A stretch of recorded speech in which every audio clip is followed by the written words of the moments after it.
A big day for those pushing for a hospice in Exeter. Jessica's House has won a national competition for community health projects and will receive $100,000. As Scott Miller tells us tonight, it's money they may need as the Southwest LHIN decides who does and who doesn't get hospice beds funded in Huron and Perth counties.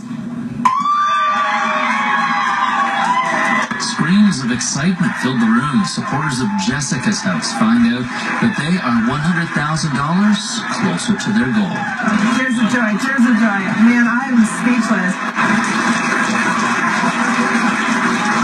Jessica's House just won a national competition organized by Aviva Insurance. Their project to build Huron County's first hospice garnered over 100,000 votes and wowed judges with their plan to honor 22-year-old Jessica Hamather. She died of cancer last year. The hospice will bear her name. The support is just being immense. This weekend alone, $20,000 was raised in the community. Yes! It turns out Jessica's House may need that funding because there may not be any coming from the local health integration network. The Southwest LHIN, which governs healthcare in a large portion of southern and midwestern Ontario, says they have funding for 10 hospice beds in Huron and Perth County. There's a recommendation sitting on their desk today, which recommends 4 of those beds be in Clinton and 6 in Stratford.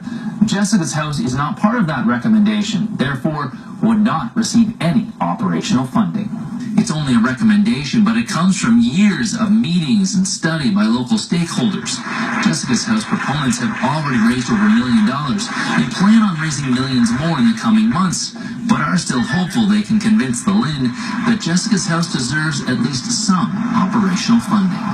We're not sure 10 beds is the right model. We think maybe 13 that was recommended in the beginning is the right model, which means that we could have a couple of locations in Huron County that would serve the entire population and overlap with Perth, and that would be a really good solution. In Huron County, it's a very dispersed population. There is no clear population center. And so right now the recommendation to put the beds geographically central is what the committee thinks is the most logical thing to do right now. That being said, it's still just a recommendation at this point, and as the proposal moves up the chain of committees, it is subject to change. But LHIN funding or not, with over $1 million in the bank already, Jessica's House breaks ground early next year. In Exeter, Scott Miller, CTV News.